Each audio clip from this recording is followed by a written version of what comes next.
Hi everybody, I'm Jack. I hope you're doing well. I hope you're safe. I hope your families are safe, your loved ones, those you're close to across this week and what's been going on. This is going to be a Friday Reads video. I've never done one of these before, but then again, there's never been a week like this one in my lifetime in the United States that I can recall, certainly. I was 15 when 9/11 happened, and my feelings and thoughts have been very different this week from that week. I'm teaching students who are the same age as I was when 9/11 happened, which made Thursday teaching kind of a very weird and sad feeling. That said, this is kind of going to be, it's Friday Reads, and it's going to be sort of, for me, what is the reading I've turned to in sort of a quest for hope amid the horror that happened at Capitol Hill. Wednesday actually started really well for us. My wife got her first dose of the coronavirus vaccine, and we were really excited about that because she's a nurse at a hospital, and so she's worked with patients, she's been exposed to patients, and as I said, she's thankfully stayed healthy throughout the entire past 10 months here in the U.S. And so it started out really well, and then of course the news reports started coming in, and there's a verse that opens up Psalm 100 from the Old Testament of the Hebrew Bible that's often translated as "Make a joyful noise unto the Lord all ye earth." And Wednesday was the opposite of a joyful noise. January 6, 2020 was as far from a joyful noise as we come in civil government.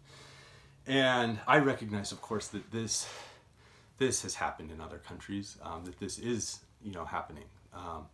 That there are far more authoritarian, autocratic, violent governments existing right now.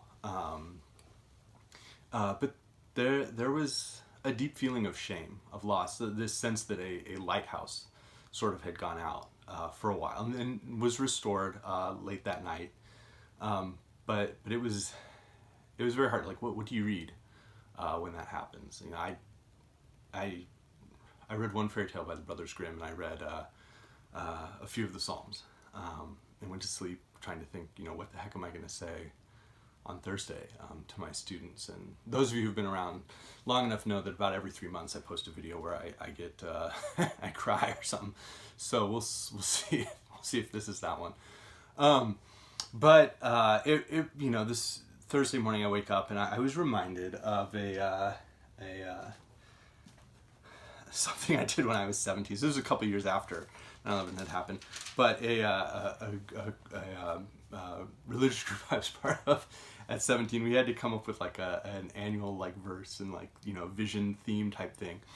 And so, being a 17-year-old boy, we selected a group of 17-year-old boys. We selected 1 Peter 1:13 because in a particular translation, it begins with gird up your loins, be sober, and fix your hope.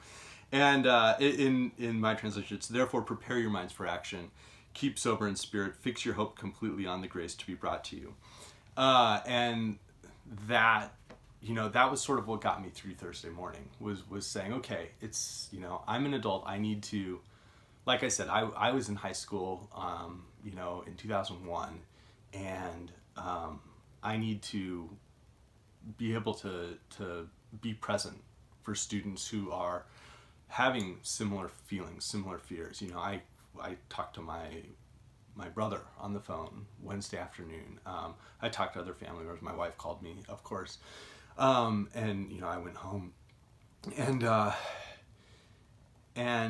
there was a sense of, okay, it's what do you do though to put your mind in the right place? How do you get ready? How do you focus?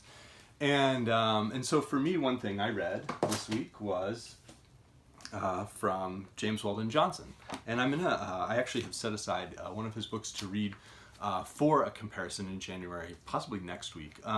But this is his famous song, "Lift Every Voice and Sing." Lift every voice and sing till earth and heaven ring.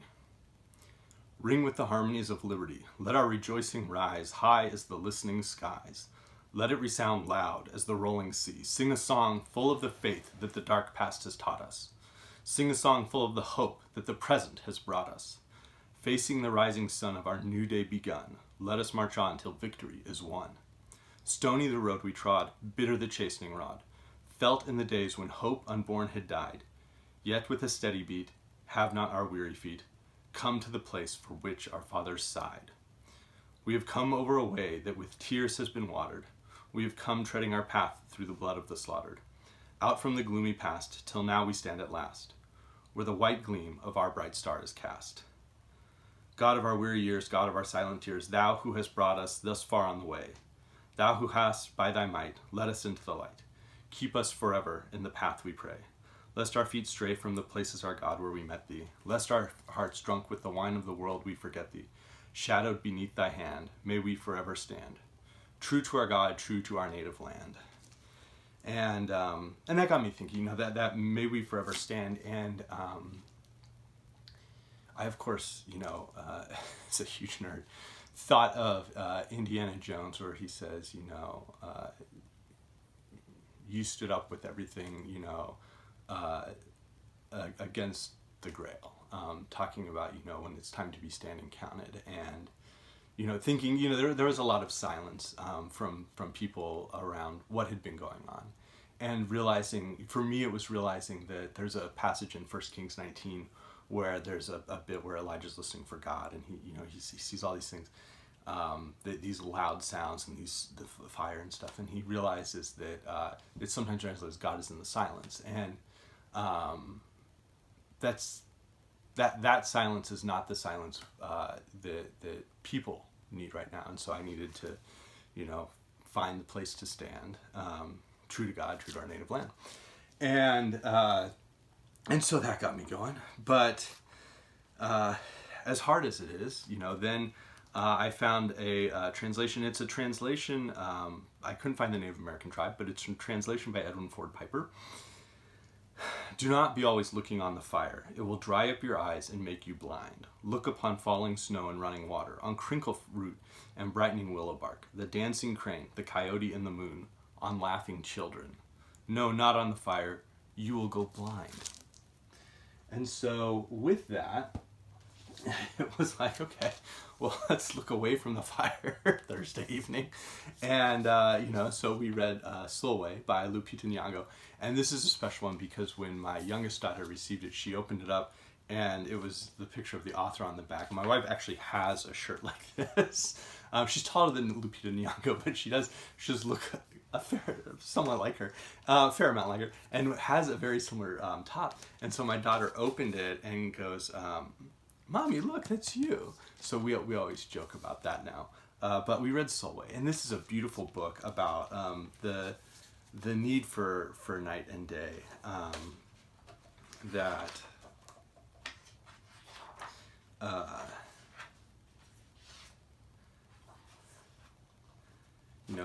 there's a need for night to join day together,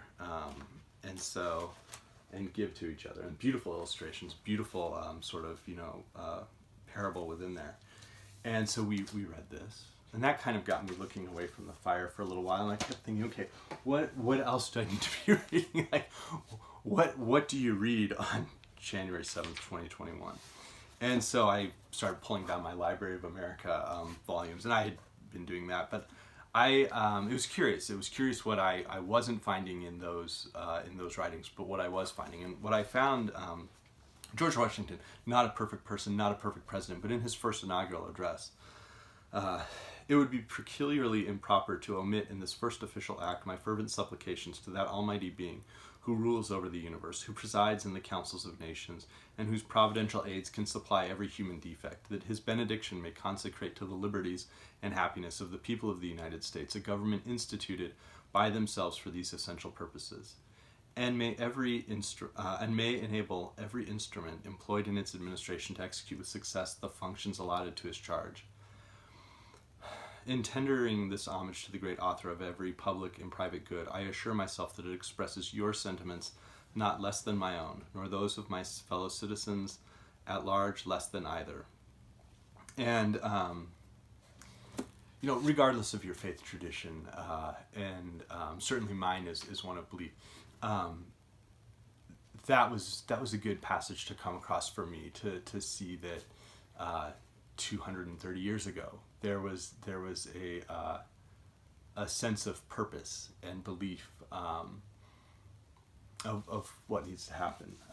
I found curiously, I have the James Madison volume. Nothing about the burning of Washington D.C. in there, which was linked, with the horror at Capitol Hill. But I did find in the Diaries of John Quincy Adams, brilliant volumes. I did find an interesting note, which was, he was an ambassador, so he was overseas across the Atlantic Ocean when, during the War of 1812, the Capitol was burned and Washington was taken, and he didn't really find out about it until a letter had come all the way back across. And so as he was by the time he was finding out about it, and he sort of records it, but he's already in peace talks, and by the time he's finding out about it, the tide has been turning for the United States, and in what was very much an essential conflict, a need to have a victory in that conflict for the U.S. to remain independent, and specifically economically independent from the United Kingdom. That by the time he was getting that news, he was already in a place of a better place, a place of more victory. And beginning these negotiations, and it made me, sort of reflect and realize, I don't know who the John Quincy Adams is of 2021. There's probably going to need to be, a couple thousand of them, but there is perhaps a hope that they, as he was making progress, despite a very dark time, that there can be progress in the future. And so I'll end with two more. One was. This is just a short paraphrase from the Reporting World War II volume, which is President Franklin Delano Roosevelt. And just a sentence, there is no blinking at the fact that our people, our territory, and our interests are in grave danger. And then later on, with the unbounding determination of our people, we will gain the inevitable triumph. So help us God. And so, despite that time of January 6th of feeling totally defeated, totally shamed, through reading, I started to move into a place of feeling more hopeful, and I haven't found the peace that passes beyond understanding. I would like to, but I haven't found that yet. I haven't found everything I would like to yet. But I do want to share one last piece, and it's something I've mentioned on here before, and it's the end of the book of Habakkuk. And he's made numerous prophecies that are fairly dark, and then chapter 3 becomes this very long song that feels totally different, and it ends with this curious. It's a song of sort of victory and praise, despite very dark, despite a fear of dread around.